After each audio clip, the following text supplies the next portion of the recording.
Hello সবাইকে। আজকে আমরা ক্লাস 8 এর অর্থাৎ তোমাদের যে আলো বিষয়টা রয়েছে সেই আলো বিষয়টা নিয়ে আলোচনা করব। তো প্রথমেই আমাদেরকে জানতে হবে যে আলো জিনিসটা কি।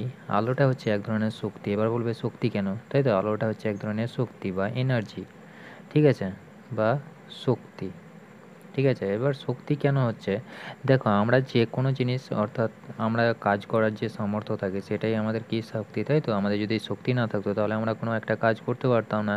তাহলে এখানে যে আলোটা রয়েছে সেই আলোটা কি, আলোটাকে আমরা কাজে লাগিয়ে বিভিন্ন রকমের মানে কাজ করে থাকি, তাই তো? অর্থাৎ ইঞ্জিন চালনা থেকে শুরু করে এখন বিভিন্ন রকমের নতুন যন্ত্রপাতি আবিষ্কৃত হয়েছে, সেগুলো কিসের সাহায্যে চলছে, এখন আলোকে কাজে লাগিয়ে সেগুলো চালাচ্ছে, তাই তো?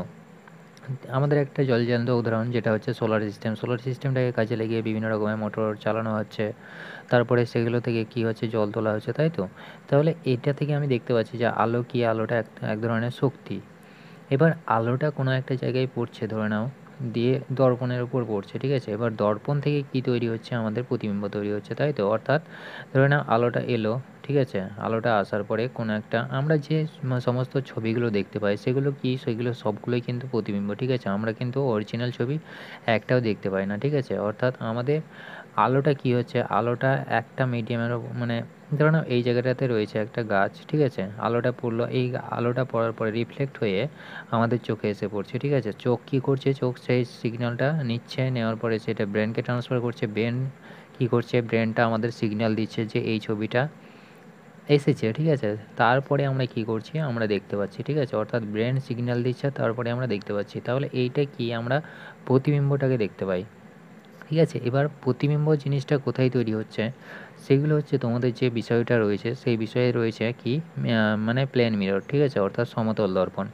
দর্পণ মানে হচ্ছে কি, আমরা যে সমস্ত ধরো বিভিন্ন রকমের কাজে বাইরে যাওয়ার সময় আমরা কি দেখি, আয়না দেখি, তাই তো? আয়নাতে চুল টুল ফ্রেশ করে নিই। তো এই যে আয়না, আয়নাটা যেটা ব্যবহার করা হয় সেইটাকে বলা হয় কি, দর্পণ, ঠিক আছে? অর্থাৎ আমরা যে আয়না ব্যবহার করি সেই আয়নাটাই হচ্ছে কি আমাদের মিরর, ঠিক আছে? তো আয়নাটাকে কি বলা হয়, মিরর বলা হয় বা দর্পণ বলা হয়, ঠিক আছে? এবার এই যে দর্পণটা রয়েছে সেই দর্পণে আমরা কি দেখতে পাই, আমরা নিজস্ব প্রতিবিম্ব দেখতে পাই, তাই তো? তাহলে এই দর্পণের এক সাইডে কি দেওয়া থাকে, প্রলেপ দেওয়া থাকে, তাই তো? কোটিং করা থাকে।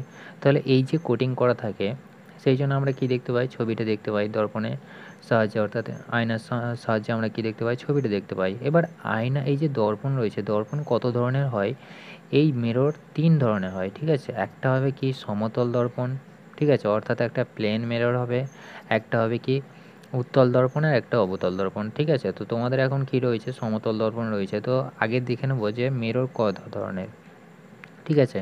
এগুলো জেনে রাখো। তাহলে মিরর হচ্ছে ৩ প্রকারের, ঠিক আছে? 3 টাইপস, 3 টাইপস। তাহলে কি কি, একটা হচ্ছে কি উত্তল দর্পণ বা প্লেন মিরর, ঠিক আছে? ওই সমতল দর্পণ, প্লেন মিরর। আরেকটা কি, আরেকটা হচ্ছে কনকেভ, আরেকটা হচ্ছে কি কনভেক্স মিরর, ঠিক আছে? তো তোমাদের এইটাই রয়েছে এখন, ঠিক আছে? তোমাদের বিষয় যেটা রয়েছে সেটা হচ্ছে প্লেন মিরর নিয়ে আলোচনা করা রয়েছে। তো এটা হচ্ছে কি সমতল দর্পণ, ঠিক আছে?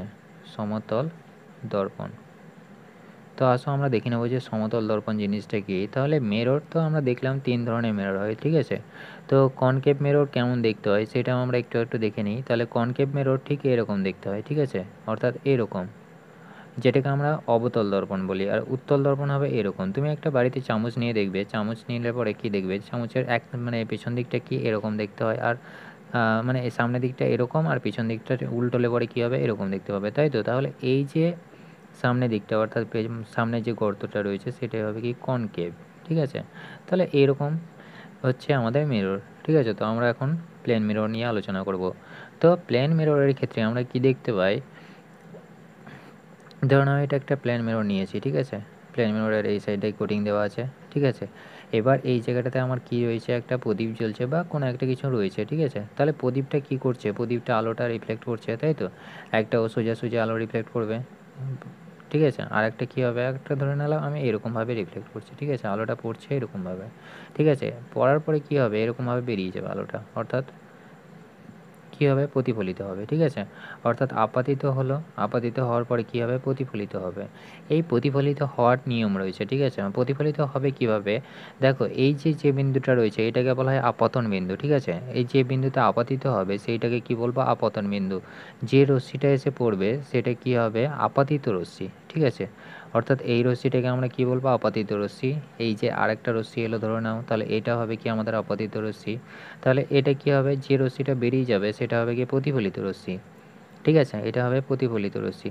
আর এই যে বিন্দুতে মিলিত হবে এই জায়গাটাতে যদি আমি একটা অভিলম্ব অঙ্কন করি, ঠিক আছে, অভিলম্ব অঙ্কন করলে পরে কি পাবো, দেখো এটার ক্ষেত্রে এরকম একটা অভিলম্ব পাবো। ঠিক আছে, তাহলে এই যে আপাতন কোণ অভিলম্বের সঙ্গে যে কোণ উৎপন্ন করবে, আপাতিত যে রশ্মিটা আসবে সেটা এই যে অভিলম্বের সঙ্গে যে কোণ উৎপন্ন করবে এই কোণের সাথে কি হবে, প্রতিফলিত মানে প্রতিফলিত রশ্মিটি যে কোণ উৎপন্ন করবে সেই কোণ দুটি সমান হবে। এবার আপাতিত রশ্মিটাকে যে কোণ উৎপন্ন করছে সেটাকে আমি দিলাম আই নাম। ঠিক আছে, এবং প্রতিসৃত মানে প্রতিফলিত হওয়ার পরে যে কোণ উৎপন্ন করলো সেটাকে আমি আর নাম দিলাম। অর্থাৎ সবসময় কী হবে, আই সমান আর উৎপন্ন হবে। ঠিক আছে, তো এবার আমরা প্রতিবিম্বটা দেখব, এগুলো আমরা পরে আলোচনা করছি, আগে প্রতিবিম্বটা দেখে নিই। ঠিক আছে, তো এক্ষেত্রে আমরা দেখতে পাবো, দেখো এই যে বিন্দু দুটো মানে প্রতিফলিত হচ্ছে আলো, এইগুলো কি এক জায়গায় মিলিত হচ্ছে, মিলিত হচ্ছে না, তাই তো, অর্থাৎ চারদিকে ছড়িয়ে যাচ্ছে।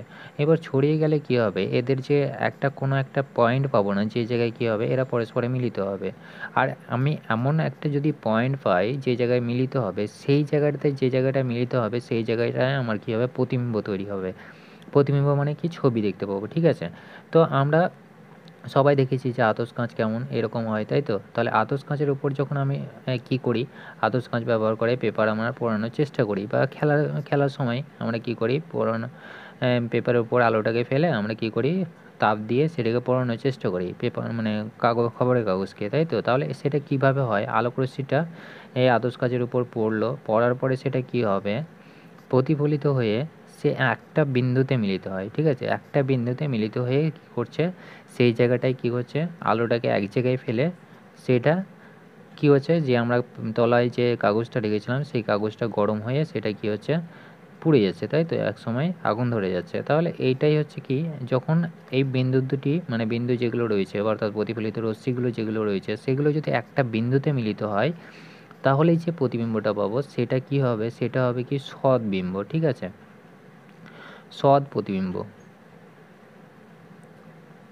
তাহলে এক্ষেত্রে কি তৈরি হচ্ছে, সৎ প্রতিবিম্ব তৈরি হচ্ছে। কেন সৎ প্রতিবিম্ব তৈরি হচ্ছে, দেখো যে রশ্মিগুলো এসেছিলো সেগুলোই মিলিত হয়ে কি তৈরি করবে, যদি কোনো প্রতিবিম্ব তৈরি করে। ঠিক আছে, অর্থাৎ এই যে বিন্দুগুলো মিলিত হয়ে যদি কোনো প্রতিবিম্ব তৈরি করে তাহলে কি হবে, সেটা ক্ষেত্রে সৎ প্রতিবিম্ব তৈরি হবে। ঠিক আছে, এবার এই জায়গাটাতে ধরে নাও কোনো একটা ছবি রয়েছে, সেই ছবিটা কি হচ্ছে, প্রতিবিম্ব তৈরি করবে এরকমভাবে। ঠিক আছে, তাহলে যে যদি বিন্দুগুলি অরিজিনালি মিলিত হয় তাহলে কি হবে, সৎ অর্থাৎ রিয়েল ইমেজ পাবো। এবার এক্ষেত্রে দেখো কি হচ্ছে, রশ্মি দুটো কিন্তু এক জায়গায় মিলিত হচ্ছে না, তাই তো। তাহলে আমরা কি পাবো, এই জায়গাতে একটা মানুষ দেখছে, ঠিক আছে, চোখ রাখা আছে, তাহলে এই জায়গাটাতে কি হচ্ছে, আলোটা তো এদিকে যাচ্ছে এদিকে যাচ্ছে, তাহলে এই তো ঠিকভাবে দেখতে পাবে না, তাই তো। তাহলে কিভাবে দেখতে পাবে, দেখো এই যে সমান দূরত্ব পর্যন্ত কীভাবে আমরা একটা রশ্মি কল্পনা করে নেব। ঠিক আছে, এবং প্রতিফলিত রশ্মি যে দিকে হলো সেই দিক বরাবর আমরা কি করব, একটুখানি বাড়িয়ে নিয়ে কি করব, দেখতে পাবো যে একটা বিন্দুতে মনে হচ্ছে যে একটা বিন্দু, অর্থাৎ এই বিন্দু থেকে মনে হচ্ছে দেখো যে আলোক রশ্মিটা যেন নির্গত হচ্ছে, অর্থাৎ এই বিন্দু থেকে কি হচ্ছে, রশ্মিগুলো বের হচ্ছে মনে হচ্ছে, তাই তো। তাহলে এটাই হচ্ছে কি, এইটা যে বিন্দুটা পাবো সেই বিন্দুটাই হবে কি এদের মধ্যে, অর্থাৎ যে ছবিটা রয়েছিল অর্থাৎ আমরা যে মোমবাতিটা নিয়েছিলাম সেই মোমবাতিটার প্রতিবিম্ব এই জায়গাটায় তৈরি হবে। কেন তৈরি হলো, প্রতিবিম্ব তখনই তৈরি হবে যখন আলোকরশ্মিগুলো কী হবে, মিলিত হবে এক জায়গায়। যদি আলোকরশ্মি মিলিত না হয় তাহলে কি হবে, প্রতিবিম্ব তৈরি হবে না বা পাবো না আমরা প্রতিবিম্ব। যদি এই সাইডে মিলিত না হতো তাহলে আমরা প্রতিবিম্ব পেতাম না। ঠিক আছে, তো আমরা দেখতে পাচ্ছি যে প্রতিবিম্ব কোথায় তৈরি হচ্ছে, এই জায়গায় তৈরি হচ্ছে। তাহলে এই জায়গাতে প্রতিবিম্বটা তৈরি হলো, অর্থাৎ এই জায়গাটাতে আমার প্রদীপটাকে দেখতে পেলাম, তাই তো। তাহলে প্রদীপটাকে দেখতে পেলাম এই জায়গাটাতে। এবার এই যে সমতল দর্পণ রয়েছে অর্থাৎ আমাদের যে প্লেন মিরর রয়েছে, এই প্লেন মিররের কতগুলো বৈশিষ্ট্য রয়েছে। তাহলে আগে বলে দিই, এই যে এখানটাতে যে প্রতিবিম্বটা তৈরি হলো, তাহলে এই প্রতিবিম্বটা কি সত্যি সত্যি রশ্মিগুলো মিলিত হয়ে তৈরি হয়েছে, দেখো এখানে আমাকে কল্পনা করে নিতে হয়েছে, তাই তো। তাহলে কল্পনা করার ফলে যদি কোনো একটা রশ্মি পাই, মানে এমন একটা বিন্দু পাই যে বিন্দুতে কি হবে আলোকরশ্মিগুলো যেন মিলিত হচ্ছে বলে মনে হচ্ছে, ঠিক আছে। যদি এরকম বিন্দু পাই তাহলে সেই বিন্দুতে কি হবে যে প্রতিবিম্বটা মনে হচ্ছে কি তৈরি হচ্ছে, ঠিক আছে। অর্থাৎ ওই জায়গা থেকে কি হচ্ছে আলোকরশ্মিটা বেরোচ্ছে বলে মনে হচ্ছে। তাহলে এই রকম যদি কোনো বিন্দু পাই তাহলে সেই বিন্দুতে যে ইমেজটা তৈরি হবে সেটা হবে কি অসৎ বিম্ব, ঠিক আছে। অর্থাৎ রিয়েলভাবে তৈরি হচ্ছে না, আমাকে কল্পনা করে নিতে হচ্ছে, ঠিক আছে। আর এই ক্ষেত্রে আমরা দেখতে পাচ্ছিলাম কি আলোকরশ্মিগুলো মিলিত হয়ে তৈরি হচ্ছে ইমেজটা। অর্থাৎ আমি যদি এই জায়গাটাতে কোনো ইমেজ রাখতাম তাহলে প্রতিবিম্বটা আলোকরশ্মিগুলি মিলিত হওয়ার ফলে যদি প্রতিবিম্ব তৈরি হবে তাহলে প্রতিবিম্ব তৈরি হলে সেটা সৎ প্রতিবিম্ব তৈরি হবে। আর এক্ষেত্রে কী হচ্ছে অসৎ প্রতিবিম্ব, ঠিক আছে। ওই জন্য আমরা মানে আয়না যেগুলো রয়েছে সেগুলোতে আমরা কিন্তু রিয়েল ইমেজ পাই না, সেগুলো কি হয় ইনভার্টেড ইমেজ, ঠিক আছে। অর্থাৎ সেক্ষেত্রে আমরা কি পাই, সেক্ষেত্রে আমরা মানে রিয়েল পাই না, অর্থাৎ অসৎ বিম্ব পাই, সৎবিম্ব পাই না, ঠিক আছে। অর্থাৎ এক্ষেত্রে আমরা দেখতে পাই যে সৎবিম্ব তৈরি হচ্ছে না, এক্ষেত্রে আমরা কি হচ্ছে অসৎ বিম্ব তৈরি হচ্ছে। কেন অসৎ বিম্ব? কারণ রশ্মিগুলো মনে হচ্ছে যেন এই বিন্দু থেকে বেরোচ্ছে, ঠিক আছে। তো এইটা তো গেল আমাদের সৎবিম্ব আর অসৎবিম্ব। এবার এই জায়গাটাতে ধরে নাও এই জায়গাটাতে আরেকজন রয়েছে, ঠিক আছে। আরেকজন রয়েছে এই জায়গাটাতে একটা পর্দা ও টাঙিয়ে দিল, ঠিক আছে। এবার পর্দাতে ও দেখার চেষ্টা করছে, ঠিক আছে। পর্দাতে এই ইমেজটাকে দেখার চেষ্টা করছে, তাহলে এই ইমেজটাকে এ কখনোই দেখতে পাবে না, ঠিক আছে। কারণ এটা তো অসৎবিম্ব তৈরি হচ্ছে। অসৎবিম্বের ক্ষেত্রে এই যে আলোকরশ্মিটা, এই আলোকরশ্মির ফলে মানে এই আলোকরশ্মিটা গেল যে প্রতিবিম্বটা তৈরি হলো, সেই প্রতিবিম্বটাকে কি এই ব্যক্তিটা কখনোই দেখতে পাবে না। অর্থাৎ যদি পর্দায় ফেলা হয় তাহলে পর্দায় সেটা প্রতিবিম্ব সৃষ্টি করবে না। তাহলে অসৎবিম্বর ক্ষেত্রে কি হচ্ছে পর্দায় ফেলা যাচ্ছে না, কিন্তু সৎবিম্বকে কি হবে একটা তুমি সৎবিম্বকে কী করতে বলে দেখো, একটা এই যে পেপারটা যদি আমি পর্দা হিসেবে ব্যবহার করি তাহলে কি হবে সেই পর্দায় ফেলা যাচ্ছে, তাই তো। তাহলে এটার ক্ষেত্রে সৎবিম্বকে কি হবে পর্দায় ফেলা যাবে, কিন্তু এটাকে ক্ষেত্রে কি হবে পর্দায় ফেলা যাবে না, ঠিক আছে। তো এই যে প্লেন মিরর রয়েছে, অর্থাৎ আমরা যে আয়না ব্যবহার করি প্লেন মিরর, ঠিক আছে। এই প্লেন মিররের কতগুলো বৈশিষ্ট্য রয়েছে। বৈশিষ্ট্য হচ্ছে যে ইমেজটা তৈরি করবে সেটা কি হবে সেম সাইজের ইমেজ তৈরি হবে, ঠিক আছে। অর্থাৎ সাইজটা যেটা হবে সেটা কি হবে সেম হবে। অর্থাৎ মানে এইটা যদি আমার 5 সেন্টিমিটার হয়, ঠিক আছে, তাহলে এই ইমেজটা প্রতিবিম্ব যেটা পাবো সেটা হবে কি 5 সেন্টিমিটার, ঠিক আছে। অর্থাৎ সাইজটা সেম হবে, ঠিক আছে। এবং এই যে ধরে নাও এটা আমি D1 ধরে নিলাম আর এটা D2 ধরে নিলাম। তো এই যে ডিসটেন্স, ঠিক আছে, অর্থাৎ এই প্রতিবিম্ব অর্থাৎ এই যে দর্পণ থেকে এই বস্তুটা যতটা দূরে থাকবে প্রতিবিম্বটা ঠিক ততটাই দূরে সৃষ্টি হবে। অর্থাৎ এই যে দূরত্ব দুটো সবসময় সমান হবে, অর্থাৎ D1 সমান হবে D2, ঠিক আছে। এবার তোমাদের মানে পরীক্ষায় জিজ্ঞেস করে যে বস্তু এবং মানে এই যে বস্তুটা রয়েছে এই বস্তু এবং প্রতিবিম্বের মাঝখানের দূরত্বটা কত। এবার মাঝখানের দূরত্ব বলতে কী বোঝায় D1 প্লাস D2, তাই না। তাহলে এটাই তো হচ্ছে মাঝখানের দূরত্ব, তাই না। অর্থাৎ এইখানে মানে বস্তুটা রয়েছে এই বস্তুটা প্রতিবিম্ব এই জায়গাটা তৈরি হয়েছে, তাহলে D1 প্লাস D2, তাহলে এটাই হচ্ছে মধ্যবর্তী দূরত্ব। তাহলে তোমার যদি এই জায়গাতে 5 সেন্টিমিটার থাকে তাহলে টোটাল ডিস্টেন্স কত হবে 10 সেন্টিমিটার, তাহলে 2 ইন্টু 5। সেই জন্যই বলা হয় কি দ্বিগুণ দূরত্বে কী হবে প্রতিবিম্ব তৈরি হবে। বস্তু যে জায়গায় থাকবে সেই জায়গা থেকে দ্বিগুণ দূরত্বে কী হবে প্রতিবিম্ব তৈরি হবে। কেন সেটা তো দেখতেই পেলাম। তাহলে কি হচ্ছে আমার যদি প্রতিবিম্বটা দূরত্ব দেখতে যাই তাহলে কি পাবো এখানে D1 প্লাস D2 করে নাও, তাহলে কত হবে D1 প্লাস D2। এটাই হচ্ছে কি বস্তু থেকে বস্তু ও প্রতিবিম্বের দূরত্ব, ঠিক আছে। তাহলে দূরত্ব বুঝতে পারলে আশা করি। তাহলে এটাই হচ্ছে কি আমার D1 প্লাস D2, অর্থাৎ D1 সমান যদি D2 হয় তাহলে আমি এখানে বলতে পারি যে 2D1, তাই না। তাহলে সব সময় কি হবে দর্পণ থেকে বস্তুটা যতটা দূরত্বে থাকবে প্রতিবিম্ব এবং বস্তুর মাঝখানের দূরত্বটা হবে কি দর্পণ এবং বস্তুটার দূরত্বের দ্বিগুণ, ঠিক আছে। অর্থাৎ দর্পণ এবং বস্তুর দূরত্বের দ্বিগুণ হবে সব সময়, ঠিক আছে। তাহলে আশা করি বুঝতে পেরেছো। তাহলে এইগুলো হচ্ছে কি আর আরেকটা বৈশিষ্ট্য হচ্ছে প্লেন মিররের ক্ষেত্রে বা সমতল দর্পণ যেটা রয়েছে সেটার ক্ষেত্রে আরেকটা বৈশিষ্ট্য যেটা পাই আমরা, সেটা হচ্ছে কি সব সময় কি হবে সেটা মানে উল্টানো প্রকৃতির ছবি হবে। মানে তুমি যদি রাইট হ্যান্ড দেখো, তুমি ধরো একটা আয়না রয়েছে, আয়নার সামনে তুমি দাঁড়িয়ে রয়েছো, ঠিক আছে। তোমার এটা রাইট হ্যান্ড, এটা লেফট হ্যান্ড, ঠিক আছে। তুমি আয়নায় যে ইমেজটা পাবে সেটা কি হবে উল্টো দেখতে পাবে, ঠিক আছে। অর্থাৎ তোমার যে সাইডে রাইট হ্যান্ড থাকবে সেই সাইডে তুমি দেখতে পাবে লেফট হ্যান্ড। এবং যে সাইডে তোমার লেফট হ্যান্ড থাকবে সেই সাইডে তুমি দেখতে পাবে রাইট হ্যান্ড দেখতে পাবে, ঠিক আছে। এইটা হচ্ছে কি, এই যে ইমেজ, এই জন্য এটাকে কি বলা হয়, ল্যাটারাল ইনভার্সন, ঠিক আছে, অর্থাৎ রাইট লেফট হবে, ঠিক আছে, এই জন্য এটাকে বলা হয় ল্যাটারাল ইনভার্সন। এইটার একটা বৈশিষ্ট্য, ঠিক আছে। কার বৈশিষ্ট্য, ল্যাটারাল ইনভার্সন কে করবে, অর্থাৎ রাইট লেফট এরকম মানে উল্টো করে দেবে কে, এটাই হচ্ছে আমাদের প্লেন মিরর, ঠিক আছে। তাহলে এটা আমরা ওই জন্যই আমরা কি দেখতে পাই সবসময়, মানে এটা হচ্ছে বৈশিষ্ট্য, মানে এর ধর্ম বলে না, সেরকম একটা ধর্ম রয়েছে এর।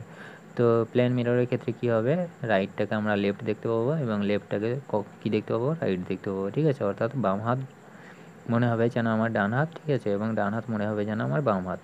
তো এইগুলো আমার তো গেল কি প্লেন মিররের ক্ষেত্রে, ঠিক আছে। এবার তোমাদের যেটা আসছে সেটা হচ্ছে কি, এই যে প্রতিবিম্ব ধরে নাও আমি এরকমভাবে দুটো মানে দর্পণ নিয়ে নিয়েছি, ঠিক আছে, অর্থাৎ প্লেন মিরর নিয়ে নিয়েছি, দিয়ে এরকমভাবে সাজিয়ে দিয়েছি, ঠিক আছে, অর্থাৎ একটা কোণ করে রেখে দিয়েছি। এবার দেখো এখানে কতগুলো মিরর রয়েছে, আমি এখানে M1 M2 নিয়ে নিয়েছি, ঠিক আছে, অর্থাৎ মিরর 1 মিরর 2।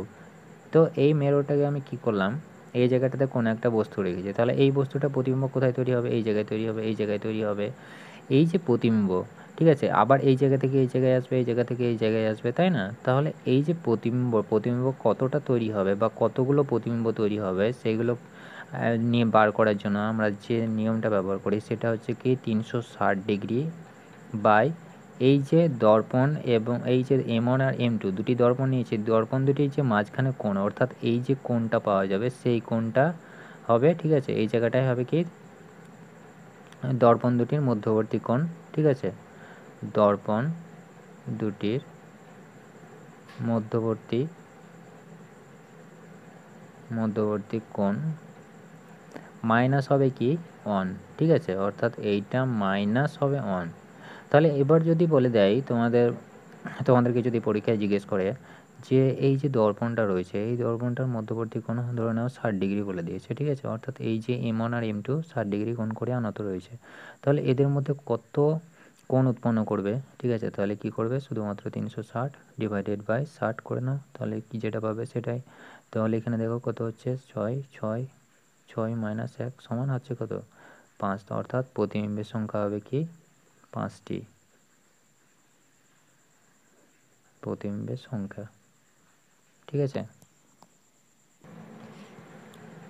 তাহলে প্রতিবিম্বের সংখ্যা বার করে নিতে পারলাম, তাহলে এটা কি হলো আমাদের প্রতিবিম্বের সংখ্যা, ঠিক আছে, প্রতিবিম্বের সংখ্যা।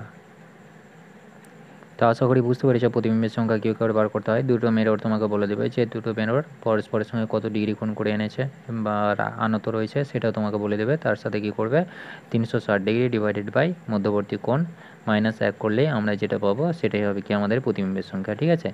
তো এরকম এটা তো 60 ডিগ্রির জন্য কত বেরোলো আমার 60 ডিগ্রি যখন হচ্ছে তাদের মধ্যবর্তী কোণ তখন আমার প্রতিবিম্ব কতগুলো পাবো 5খানা পাবো, ঠিক আছে।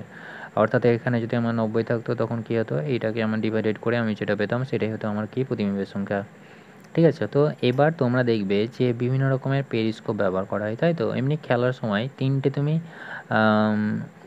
মানে পাইপের মতো নেবে, মানে সেই দেখবে বিভিন্ন রকমের মানে খাম পাওয়া যায়, ঠিক আছে। তো এরকম তিনটে নেবে, ঠিক আছে, তিনটে খাম নিয়ে নিয়েছো, ঠিক আছে। এবার এই খামটাকে একটা খামকে তুমি ঠিক এরকমভাবে কাটলে, ঠিক আছে, এক মাথা এইরকমভাবে কাটলে, ঠিক আছে। তো এরকমভাবে কাটার পরে তুমি এগুলোকে জয়েন করলে পরে দেখবে এরকম একটা, ঠিক আছে, অর্থাৎ এই জায়গাটাকে তুমি এরকমভাবে কেটেছো আর এই জায়গাটাকে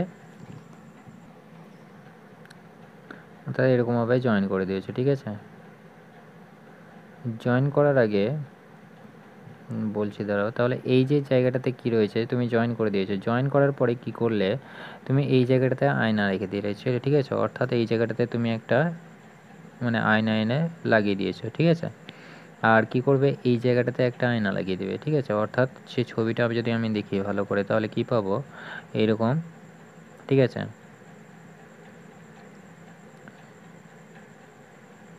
এরকম আমরা দেখতে পাবো, ঠিক আছে। তো এই যে এই জায়গাটাতে একটা আয়না লাগিয়ে দিবে, আর কি করবে এই জায়গাটাতে একটা আয়না লাগিয়ে দেবে। লাগিয়ে দেওয়ার একটা শর্ত রয়েছে, এই যে কোণটা উৎপন্ন হবে এই কোণটা সবসময় 45 ডিগ্রি অ্যাঙ্গেল করে তোমাকে লাগাতে হবে, ঠিক আছে। অর্থাৎ এরকম দিনটা নিয়ে নেবে, দিয়ে এরকমভাবে একটা ডিজাইন করে সাজিয়ে নেবে। সাজিয়ে নেওয়ার পরে এই জায়গাটাতে কী করবে, আয়না কাঁচ লাগিয়ে নেবে আয়না, ঠিক আছে। তো এটাকে কত ডিগ্রি অ্যাঙ্গেলে রাখতে হবে, এইটাও সেম একই 45 ডিগ্রি অ্যাঙ্গেল করে তোমাকে লাগাতে হবে, ঠিক আছে। এবার তুমি এই জায়গাটাতে কোনো একটা ধরে নাও কোনো বিল্ডিং রয়েছে, তুমি আমি মানে কোনো বিল্ডিং বা ফার্স্ট ফ্লোর বা কোনো একটা পাঁচিল রয়েছে, এটা ধরে নাও পাঁচিলের এই সাইডে কিছু একটা মানে বস্তু রয়েছে, সেই বস্তুটাকে দেখার চেষ্টা করছো। তাহলে কি করবে, পেরিস্কোপের সাহায্যে এই যে যেটা সিস্টেমটা তৈরি হচ্ছে এইটার নাম হচ্ছে কি পেরিস্কোপ, ঠিক আছে। তো পেরিস্কোপে কী হবে, এই বস্তুটা ধরে নাও এই জায়গাটাতে কোনো একটা বস্তু রয়েছে, বস্তুটা থেকে কী হবে, আলোকরশ্মি কোথায় পড়বে, দর্পণের উপর পড়লো, দর্পণের উপর পড়ার পরে সেটা রিফ্লেক্ট হয়ে কোথায় আসবে, এই দর্পণে আসবে, এই দর্পণ থেকে আসার পরে এইখানে আসবে, ঠিক আছে। অর্থাৎ তুমি এখান থেকে দেখছো, ঠিক আছে। এই যে পুরো পদ্ধতিটা এটাই হচ্ছে কি, যেটা সাহায্যে আমরা কি করছি এই বস্তুটাকে দেখার চেষ্টা করছি, সেটাই হচ্ছে কি আমাদের যেটা ব্যবহার করে, অর্থাৎ যে যন্ত্রটা ব্যবহার করে আমরা এটা পুরো সিস্টেমটা করছি, সেই যে যন্ত্রটাকে বলছি আমরা কি পেরিস্কোপ, ঠিক আছে। সেই যন্ত্রটাকে আমরা কি বলছি পেরিস্কোপ। তাহলে পেরিস্কোপ কি বুঝতে পেরেছো, তাহলে পেরিস্কোপে কি করবে, তিনটে নল নিয়ে নেবে, তিনটে নলকে কি করবে এমনভাবে কাটবে, কাটার পরে কি হবে, তো তাদেরকে জয়েন করার আগে 45 ডিগ্রি অ্যাঙ্গেল করে দুটো দর্পণ লাগিয়ে দিবে। দর্পণ লাগিয়ে দেওয়ার পরে কি হবে, একটা বস্তুটাকে যে বস্তুটাকে তুমি দেখার চেষ্টা করছো সে তার সামনে গিয়ে পেরিস্কোপটা রাখবে, রাখার পরে দেখতে পাবে যে তার প্রতিবিম্ব কোথায় তৈরি হচ্ছে, তুমি যে জায়গাটায় রয়েছো সেই জায়গাটাতে তোমার প্রতিবিম্ব, অর্থাৎ তুমি প্রতিবিম্বটা দেখতে পাবে, ঠিক আছে। এইরকম প্রতিবিম্ব তুমি সাবমেরিন দেখেছো, সাবমেরিন বা যুদ্ধজাহাজ যেগুলো হয় সেগুলোর ক্ষেত্রে কি দেখতে পাবে, দেখবে পুরোটা, অর্থাৎ যে সাবমেরিনের ক্ষেত্রে যে এটা রয়েছে সেটা কি হয়, পুরোটা পুরো মানে একদম ঢাকা থাকে, তাই তো, পুরোটাই প্রায় ঢাকা থাকে। তাহলে এই যে সাবমেরিন রয়েছে, সাবমেরিনের ভেতর থেকে ভেতরে যে মানে একজন চালক রয়েছে সে কি করে দেখতে পায়, সে ওই পেরিস্কোপ ব্যবহার করে বাইরে কি রয়েছে না রয়েছে সেগুলো দেখতে পায়, ঠিক আছে। তাহলে সাবমেরিনের ক্ষেত্রে বা বিভিন্ন রকমের ট্যাঙ্ক ব্যবহার করার ট্যাঙ্কের ক্ষেত্রে কী হয়, পেরিস্কোপটা আমাদের কাজে লাগে। তো পেরিস্কোপ তোমরা নিজেরাই বানাতে পারো, ঠিক আছে, খেলতে খেলতে বানিয়ে নিতে পারো।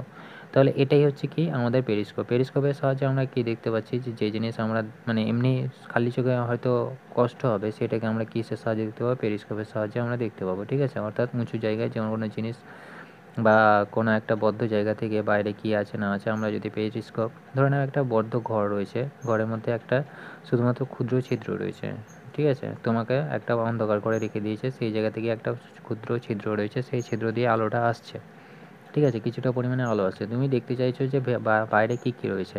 তখন তুমি কী করবে, যদি পেরিস্কোপ হাতের কাছে পাও তাহলে কী হবে, পেরিস্কোপটা ওই যেই ফুটো মানে যে জায়গাটা একটু ছিদ্র রয়েছে সেই জায়গাটাতে একটুখানি নলটাকে যদি একটুখানি কাছে রাখতে পারো, তাহলে কি ভেতরে বাইরের জিনিসগুলো মানে রুমের ভেতরে কী কী রয়েছে, ঠিক আছে, সেই জিনিসগুলো তুমি দেখতে পেয়ে যাবে। তো এই জন্যই আমাদের পেরিস্কোপটা কাজে লাগে। তো এই যে আলোর কি হচ্ছে, এক জায়গা থেকে পড়ছে আর এক জায়গায় আসছে, সেইগুলো কিভাবে হচ্ছে, তো এই চলো এইগুলো আমরা দেখে নেব। তো এইগুলো হচ্ছে কি আলোর প্রতিফলন দুটো নিয়মের জন্য হয়, অর্থাৎ যদি একটা মাধ্যম অর্থাৎ একই মাধ্যম থাকে, ধরে নাও এই জায়গা থেকে একটা মাধ্যমে পড়লো, সেই মাধ্যমে যদি ফিরে চলে যায় তাহলে যে ঘটনাটা ঘটবে সেটা হবে কি প্রতিফলন, ঠিক আছে। অর্থাৎ প্রতিফলন যদি দুটি মাধ্যম থাকে, ধরে নাও এটা একটা মাধ্যম, এটা দুই নম্বর মাধ্যম, ঠিক আছে। প্রতিফলনের ক্ষেত্রে কী হবে, প্রতিফলন হচ্ছে আলোর দুটো ঘটনা ঘটে, একটা হচ্ছে কি প্রতিফলন আর একটা হচ্ছে প্রতিসরণ, ঠিক আছে। কী বললাম, দুটি ঘটনা, একটা হচ্ছে কি প্রতিফলন আর একটা হচ্ছে কি প্রতিসরণ, ঠিক আছে। আলোর দুটি ঘটনা ঘটে, প্রতিসরণ। তো প্রতিফলন কখন ঘটে, যদি আলোকরশ্মিটা ধরে নাও এটা আপাতিত হলো, আপাতিত হওয়ার পরে সেই যদি প্রথম মাধ্যমে ফিরে যায়, ঠিক আছে, তখন যে ঘটনাটা ঘটবে সেটা হবে কি প্রতিফলন। এবার প্রতিসরণ কি, তাহলে প্রতিসরণের ক্ষেত্রে দুটো মাধ্যম দরকার হবে, ঠিক আছে, একটু পরে আমরা আলোচনা করব, তার আগে আমরা দেখে নেব যে প্রতিফলনটা কী। তাহলে আলোর প্রতিফলনের ক্ষেত্রে আমরা কি বললাম, আলোর প্রতিফলনের ক্ষেত্রে কি হবে, মাধ্যম একটাই থাকবে, তাই তো, অর্থাৎ এরকম একটা মাধ্যম থেকে গেল, এবং মাধ্যমের উপর কি হবে, আপাতিত হলো একটা আলোক রশ্মি, আপাতিত হওয়ার পরে সে কী হবে, প্রতিফলিত হবে, ঠিক আছে। অর্থাৎ এই যে রশ্মিটা আসছে এটা হচ্ছে কি আপাতিত রশ্মি, এটাকে বলা হয় কি আপাতিত রশ্মি, ঠিক আছে। আর এই যে রশ্মিটা পাবো সেটা কি হবে, প্রতিফলিত রশ্মি,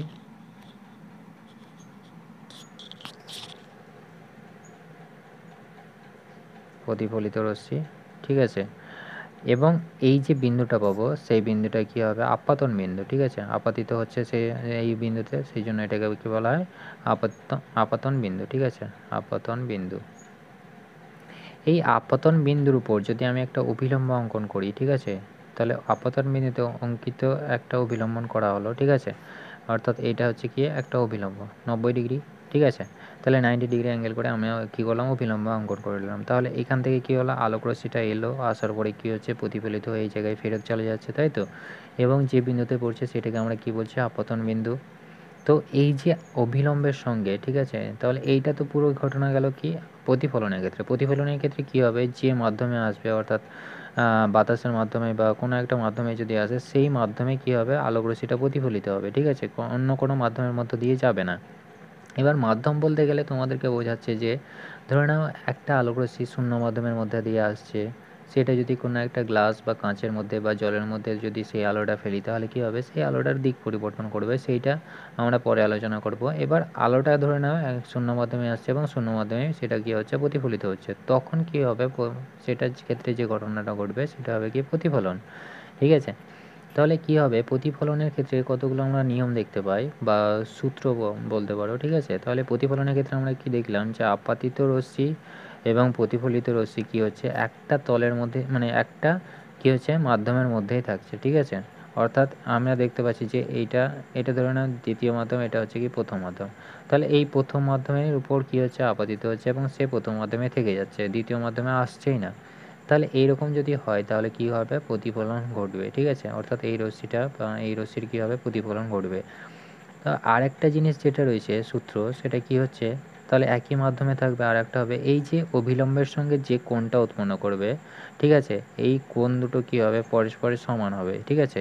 তাহলে আপাতন কোণ, মানে আপাতিত রশ্মিটা অভিলম্বের সঙ্গে যে কোণ উৎপন্ন করে সেটাকে আমরা কি বলি, আয় দিয়ে প্রকাশ করি, ঠিক আছে, আয় দিয়ে প্রকাশ করি। আর মানে প্রতিফলিত হওয়ার পরে অবিলম্বের সঙ্গে যে কোণটা উৎপন্ন করবে প্রতিফলিত রশ্মি, সেটাকে আমরা কি বলি, আর বলি। তাহলে আই সমান আর হবে সব সময়, ঠিক আছে। অর্থাৎ প্রতিফলনের ক্ষেত্রে আলোর যখন প্রতিফলন করবে তখন কি হবে, আপাতিত রশ্মিটা অবিলম্বের সঙ্গে যে কোণ উৎপন্ন করবে সেই কোণটা কি হবে, প্রতিফলিত রশ্মির অবিলম্বের সঙ্গে উৎপন্ন কোণের সমান হবে, ঠিক আছে। তো আশা করি বুঝতে পেরেছো প্রতিফলন। তো এরপরে আসবো আমরা প্রতিসরণ। তোমাদের যেটা রয়েছে সেটা হচ্ছে প্রতিসরণ নিয়ে, ঠিক আছে, প্রতিসরণ। তো প্রতিসরণ জিনিসটা কি আগে জানতে হবে। আলোর প্রতিসরণ, আলোর প্রতিসরণের ক্ষেত্রে দুটো মাধ্যম লাগবে, ঠিক আছে। অর্থাৎ আলো যদি দুটো মাধ্যমে, মানে প্রথম মাধ্যমে, তোমরা একটা মানে পরীক্ষা করতে পারো, ভিডিওটা পোজ করে তুমি একটা কাঁচের গ্লাস নিয়ে নাও, কাঁচের গ্লাসের মধ্যে তুমি একটা পেনকে ডুবিয়ে নাও, ঠিক আছে, একটা কলম যদি ডুবিয়ে রাখো, তাহলে দেখতে পাবে যে কলমটা যখন ডোবাচ্ছ তখন কি হবে, কলমটা যেন বেঁকে যাচ্ছে, ঠিক আছে, অর্থাৎ সোজা থাকছে না, সেটা বেঁকে যাচ্ছে। বা একটা লাঠি যদি ডুবিয়ে দাও জলের মধ্যে, তাহলে তুমি দেখতে পাবে বাইরে থেকে কি হচ্ছে, লাঠিটা যেন বেঁকে যাচ্ছে, ঠিক আছে। এই যে বাঁকানো বা এই যে ঘটনাটা ঘটছে সেটা কিসের জন্য ঘটছে, সেটা কিন্তু প্রতিসরণের জন্যই ঘটছে, ঠিক আছে। তো প্রতিসরণ জিনিসটা কি আশা করি বোঝা গেছে মোটামুটি, তাই তো। তাহলে কি দুটো মাধ্যমের দরকার হবে, ঠিক আছে। তাহলে আলোক রশ্মি কী হবে, আলোক রশ্মি এই যে ধরে নাও এটা একটা প্রথম মাধ্যম, ঠিক আছে, অর্থাৎ এটা আমি বায়ু মাধ্যম ধরে নিলাম, আর এটা হচ্ছে কি বায়ু মাধ্যম, যেটাকে আমরা কি বলি হালকা মাধ্যম, ঠিক আছে, হালকা বা লঘু মাধ্যম, ঠিক আছে, হালকা বা লঘু মাধ্যম, যেটা যার ঘনত্বটা কম থাকবে সেটাকে কি বলবো, লঘু বলবো, ঠিক আছে। আর যার ঘনত্ব বেশি থাকবে সেটাকে কি বলবো, ঘন মাধ্যম বলবো, ঠিক আছে। তাহলে এইটা আমি নিয়ে নিলাম কি ঘন মাধ্যম এবং লঘু মাধ্যম, ঠিক আছে। তো এটা ধরে নিলাম বায়ু, এটা জল নিয়ে নিলাম, ঠিক আছে। এবার এইটা এই যে একটা তল রয়েছে, অর্থাৎ যে জায়গাটায় কি হচ্ছে জল এবং বাতাস মিলিত হচ্ছে, সেই যে তলটা পাবো সেটা কি বলা হয়, বিভেদ তল, ঠিক আছে, বিভেদ তল বলা হয়। তো এই যে তলটা রয়েছে সেটা হচ্ছে কি বিভেদ তল। তাহলে এবার কোনো একটা আলোক রশ্মি কী হচ্ছে, আলোক রশ্মি পড়লো বিভেদ তলের উপর, ঠিক আছে। এবার আলোক রশ্মিটা যে বিন্দুতে হবে আপাতিত হবে সেইটাকে কি বলবো, সেই জায়গাটায় আমরা অভিলম্ব অঙ্কন করি, তাই তো। তাহলে অভিলম্ব অঙ্কন করে নিলাম, ঠিক আছে। তো আলোক রশ্মিটা আপাতিত হবে, আপাতিত হওয়ার পরে দেখো এইখানে কি রয়েছিল, যে বাতাসের মধ্যে কি রয়েছে, কণাগুলো অনেক দূরে দূরে রয়েছে, তাই তো। কিন্তু জল মাধ্যম যদি আমি নিই, এটা ধরে নাও জল মাধ্যম নিলাম, জল, ঠিক আছে, এটা বাতাস, তাহলে বাতাসের তুলনায় জলটা অনেক ঘন, তাই তো? তাই সেই জন্য আমরা কী বলছি, ঘন মাধ্যম বলছি। তাহলে যখন আলোকরশ্মিটা আপতিত হবে, আপতিত হওয়ার পরে কী হবে, আলোকরশ্মিটা যখন প্রতিসৃত হলে পরে কী হবে, সেটা অভিলম্বের দিকে সরে যাবে, ঠিক আছে? অর্থাৎ যাওয়ার কথা ছিল এরকম, ঠিক আছে? কিন্তু সে কী করবে, পথ বেঁকে এদিক বরাবর মানে অভিলম্বের দিকে সরে চলে আসবে। কেন সরে চলে আসবে? কারণ এ তো ঘনত্ব, তাই না? ভিড় মানে এ কী করবে, মানে ভিড় জায়গায় আমরা কী করি, সহজে কি ঢুকতে পারি, মানে সহজে মানে ঢোকা যায় না। সেম একই কী হবে, এর ঘনত্বটা বেশি, যেহেতু জলের ঘনত্ব বেশি, সেই জন্য কী হবে, একে সোজা পথ ধরে মানে এই সোজা পথ ধরে চলতে পারবে না, ঠিক আছে? সেই জন্য সে কী করবে, পথটাকে বাঁকিয়ে নেবে এবং তার যে গতি থাকবে সেটা কী হবে, গতিটা অনেকটাই কমে যাবে, ঠিক আছে? কেন কমছে? কারণ এর ঘনত্বটা বেশি এর তুলনায়, ঠিক আছে? তাহলে এই যে দুটি মাধ্যম, তাহলে আলোকরশ্মি যখন একটি সমসত্ব স্বচ্ছ মাধ্যমের মধ্য থেকে বিভিন্ন ঘনত্বের, ঠিক আছে, এবার ভিন্ন ঘনত্বের অপর একটি স্বচ্ছ মাধ্যমের উপর তির্যকভাবে যখন পড়বে, এটা কি হচ্ছে, আলোকরশ্মিটা সবসময় তির্যকভাবে পড়তে হবে, ঠিক আছে?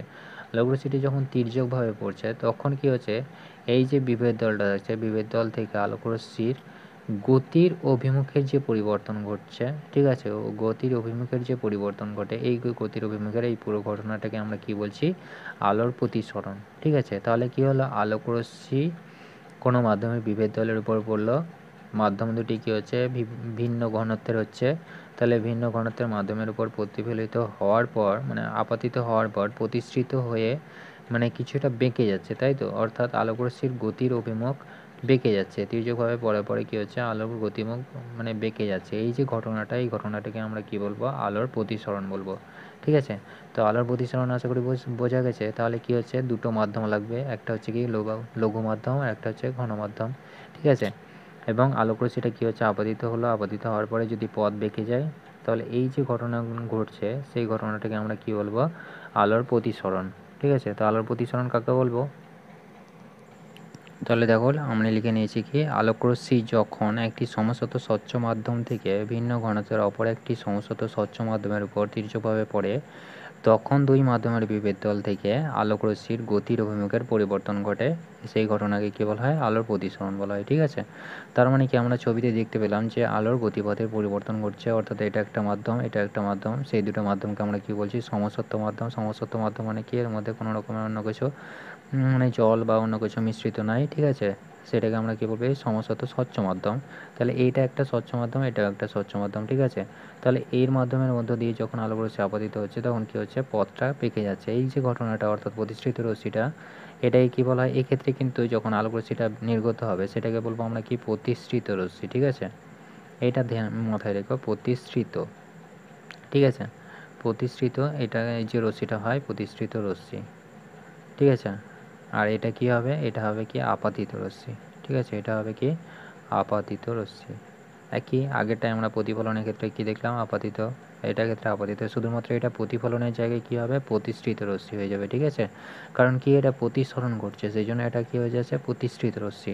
তো এই যে আলোর প্রতিসরণ, আলোর প্রতিসরণে কতগুলো সূত্র রয়েছে, আলোর প্রতিসরণে সাধারণত দুটো সূত্র আমরা খুঁজে পাই, ঠিক আছে? দুটো সূত্র পাই, ঠিক আছে? একটা হচ্ছে কি, এই যে আপাতিত রশ্মি, অর্থাৎ এই যে আলোক রশ্মিটা কী হলো, প্রথম এটা যদি আমি ঘন মাধ্যম ধরি, প্রথম মাধ্যমটাকে আমি যদি ধরে নাও এটা লঘু মাধ্যম ধরে নিলাম, ঠিক আছে? লঘু মাধ্যম, এটা হচ্ছে ঘন মাধ্যম, ঠিক আছে? এটা 2 নম্বর মাধ্যম। তাহলে আলোক রশ্মিটা কী হলো, পড়ার পরে কী হচ্ছে, পথ বেঁকে যাচ্ছে, তাই তো? তাহলে কি এইটা একটা তলের মধ্যেই ঘটছে, তাই তো? তাহলে এটা আমরা যদি দেখি, তাহলে একটা তলের উপর ঘটছে, তাহলে এই যে বিভেদ তলের উপর অঙ্কিত অভিলম্ব, ঠিক আছে? এই যে অভিলম্ব এবং আপাতিত রশ্মি, প্রতিসৃত রশ্মি কী হচ্ছে, যদি কী হবে, একই তলে অবস্থান করবে, ঠিক আছে? অর্থাৎ একই সমতলে থাকবে, একই সমতলে থাকবে, একই সমতলে থাকবে। এটা হচ্ছে কি আমাদের প্রথম সূত্র। আপাতিত রশ্মি, প্রতিসৃত রশ্মি এবং আপতন বিন্দুতে অঙ্কিত অভিলম্ব, বিভেদ তলের উপর যে আপতন বিন্দু রয়েছে সেই বিন্দুতে অঙ্কিত অভিলম্ব কী হবে, একই তলে থাকবে। অর্থাৎ এটাকে যদি আমি খাতার তল হিসেবে কল্পনা করি তাহলে কী হবে, সেটা দেখো একই তলে রয়েছে, তাহলে এটা কি হচ্ছে, একই তলে থাকবে। এটা হচ্ছে কি আমাদের প্রথম সূত্র। তাহলে এটা হচ্ছে কি একই সমতলে থাকবে এবং এই যে কোণের মান, ঠিক আছে, অর্থাৎ এই আই এবং এই কোণটা কি হচ্ছে, অভিলম্বের সঙ্গে যে কোণ উৎপন্ন করবে সেটাই আমরা দেখলাম যে কি, আপাতন কোণ, এবং এটার ক্ষেত্রে কী হবে, প্রতিসরণ কোণ, ঠিক আছে? অর্থাৎ এটার ক্ষেত্রে কি হচ্ছে, আগেটা আমরা কি দেখলাম, প্রতিফলন কোণ, তাই তো? এটার ক্ষেত্রে কি হবে, প্রতিসরণ কোণ। ঠিক আছে, প্রতিসরণ কোণ। তাহলে প্রতিসরণ কোণের মান কত আমরা জানি আর, ঠিক আছে, আর এটা হচ্ছে কি আই, আপতন কোণের মান। তাহলে এই যে আপতন কোণ, এটা হচ্ছে কি আপতন কোণ। ঠিক আছে, তোমাদের সুবিধার্থে আমি লিখে দিচ্ছি আপতন কোণ। তাহলে এই যে আপতন কোণের আমরা কি যদি সাইন, সাইন আশা করি সবাই জানো সাইন চিহ্ন, তাহলে এটা কি যদি সাইন, ঠিক আছে, তাহলে আপাতন কোণের সাইন এবং প্রতিফলন কোণের সাইনের অনুপাত কি হবে, সবসময় ধ্রুবক হবে। ঠিক আছে, আপাতন কোণের সাইন এবং প্রতিসরণ কোণের সাইনের মান সবসময় ধ্রুবক হবে। ঠিক আছে, তো এই ধ্রুবকটাকে আমরা মিউ দিয়ে প্রকাশ করি। মিউ জিনিসটা কি, মিউটা হচ্ছে কি মানে প্রতিসরাঙ্ক। ঠিক আছে, প্রতিসরাঙ্ক বলতে কোনো মাধ্যমের ঘনত্ব যেটার সাহায্যে আমরা মাপতে পারি সেটাই হচ্ছে কি প্রতিসরাঙ্ক। তাহলে কোনো মানে কোনো অবস্থানের বা কোনো একটা ধরে নাও আমরা কি দেখলাম, বায়ু মাধ্যম থেকে জল মাধ্যমে যাচ্ছে, তাই তো? অবিলম্বের দিকে সরে আসছে আলোকরশ্মিটা। ঠিক আছে, অর্থাৎ প্রতিষ্ঠিত হচ্ছে যে আলোকরশ্মিটা, সেটা কি হচ্ছে ওই যে দিক বরাবর যাওয়ার কথা ছিল সেদিকে না গিয়ে কি হচ্ছে অবিলম্বের দিকে সরে আসছে, তাই তো? তাহলে এটার ক্ষেত্রে আমরা দেখতে পাচ্ছি যে এটা কি হালকা মাধ্যম, তাই তো? লাইটটা কি হবে, বেশি বেগে যাবে। ঠিক আছে, এটার তুলনায়। তাহলে এই যে মানে অপটিক্যাল যে ডেনসিটিটা রয়েছে, ঠিক আছে, অপটিক্যাল যে ডেনসিটি রয়েছে, অপটিক্যাল ডেনসিটি এটাকে মাপা হয় কিসের সাহায্যে, অপটিক্যাল ডেনসিটি, বা এটাকে তুমি অপটিক্যালের জায়গায় লাইটও ব্যবহার করতে পারো। ঠিক আছে, লাইটও বলতে পারো। তাহলে লাইটের যে ডেনসিটিটা সেইটা যেটা সাহায্যে মাপা হয়, মেজার করা হয়,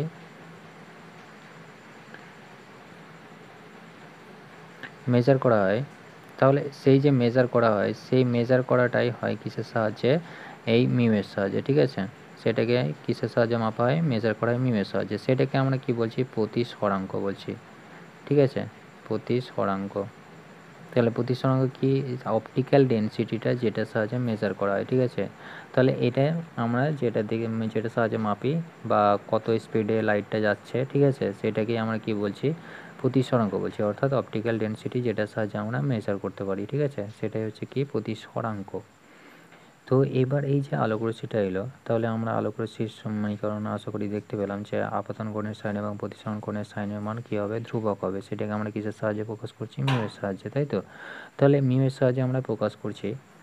তো এই যে প্রতিসরাঙ্কটা, তার আগে বলে দিই প্রতিসরাঙ্কটা কী হবে, প্রতিসরাঙ্কটা ইনভার্সলি প্রপোর্শনাল হবে বেগের সঙ্গে। ঠিক আছে, অর্থাৎ কোনো মাধ্যমের বেগ, প্রতিসরাঙ্ক কী হবে, প্রতিসরাঙ্ক যত কম হবে তার বেগ তত বেশি হবে। ঠিক আছে, অর্থাৎ বেগের সঙ্গে কী হবে, ইনভার্সলি প্রপোর্শনাল। ঠিক আছে, অর্থাৎ ব্যস্তানুপাতিক সম্পর্ক। তো তোমাদেরকে 2-4টে জিনিস মনে রাখতে হবে, সেটা হচ্ছে কি, যখন আলোকরশ্মিটা কী হবে, হালকা থেকে ঘন মাধ্যমে পড়বে, ঠিক আছে, হালকা থেকে যখন কী হবে ঘন মাধ্যমে যাবে, ঘন মাধ্যমে কী হবে প্রতিষ্ঠিত হবে, তখন কী হবে অভিলম্বের দিকে সরে আসবে। ঠিক আছে, আপাতিত রশ্মিটা মানে কী হলো, আপাতিত রশ্মিটা পড়লো, ঠিক আছে, ঘন মাধ্যমে গেল, ঘন মাধ্যমে গেলে কী হবে, অভিলম্বের দিকে সরে আসবে। ঠিক আছে, তাহলে মানে প্রতিষ্ঠিত রশ্মি কী হবে, প্রতিষ্ঠিত রশ্মি কোন দিকে সরে যাবে, অভিলম্বের দিকে সরে যাবে। ঠিক আছে, অভিলম্বের দিকে সরে যায়। ঠিক আছে, তাহলে এটা কি হলো, সরে যাবে। এবার ধরে নাও এটা, এখানে আমি জল নিয়েছি, ঠিক আছে, জল মাধ্যম থেকে এবার বায়ু মাধ্যমে আসছে, তাহলে আমি দেখতে পাবো কী হবে, জল মাধ্যম থেকে যখন বায়ু মাধ্যমে আসবে, ঠিক আছে, ধরে নাও এটা আমি অঙ্কিত বিলম্ব করে নিলাম। ঠিক আছে, এবার আলোক রশ্মিটা এরকমভাবে পড়লো, ঠিক আছে, তাহলে আপাতিত হলো, আপাতিত হওয়ার পরে কী হবে, এ অবিলম্ব থেকে দূরে সরে যাবে। ঠিক আছে, অর্থাৎ অবিলম্ব থেকে দূরে সরে যাবে।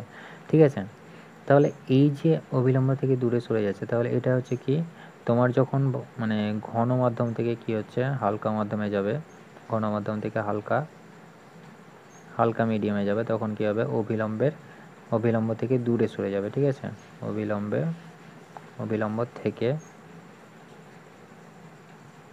দূরে সরে যাবে।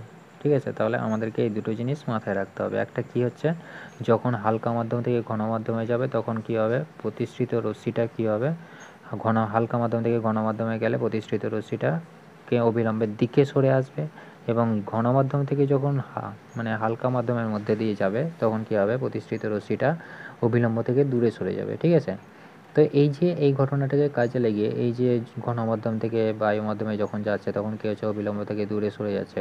তাহলে এই ঘটনাটাকে কেন্দ্র করে আমাদের দুটো জিনিস উঠে আসে, সেটা হচ্ছে কি অভ্যন্তরীণ পূর্ণ প্রতিফলন, আর একটা হচ্ছে কি সংকট কোণ। ঠিক আছে, তো সংকট কোণ এবং অভ্যন্তরীণ পূর্ণ প্রতিফলন কি সেই জিনিসটা দেখি।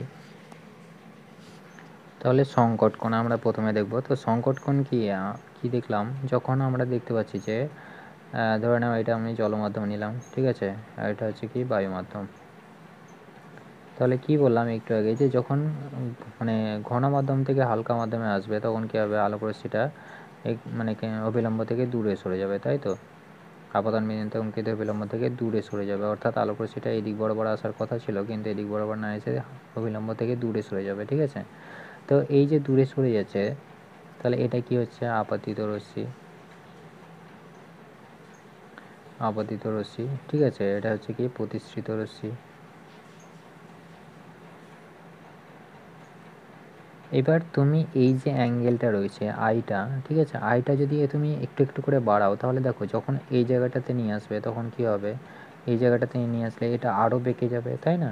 তাহলে এই জায়গাটাতে যখন নিয়ে আসছো তখন কি হচ্ছে, এই কোণটা আরও বেশি হয়ে যাচ্ছে, তাতে এই কোণটা যেটা ছিল তার তুলনায় বেশি হয়ে যাচ্ছে, তাহলে এই দিক বরাবর প্রতিষ্ঠিত হবে।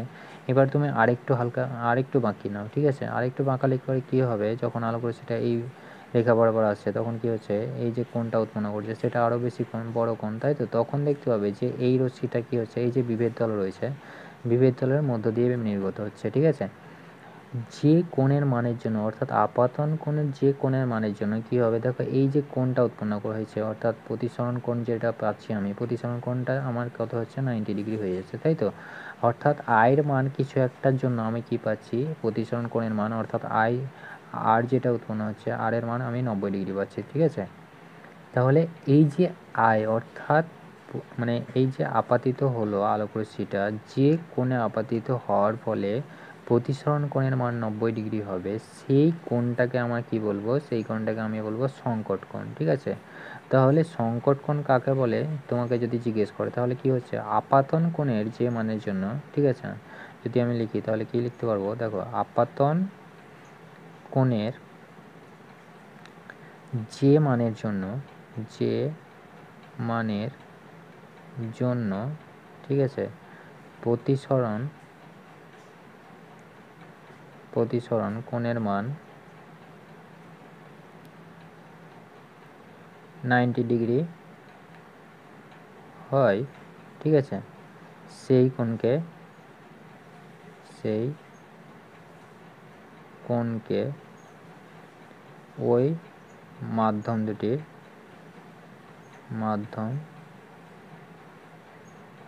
দুটির সংকট কোণ বলে। ঠিক আছে, সংকট কোণ বলে।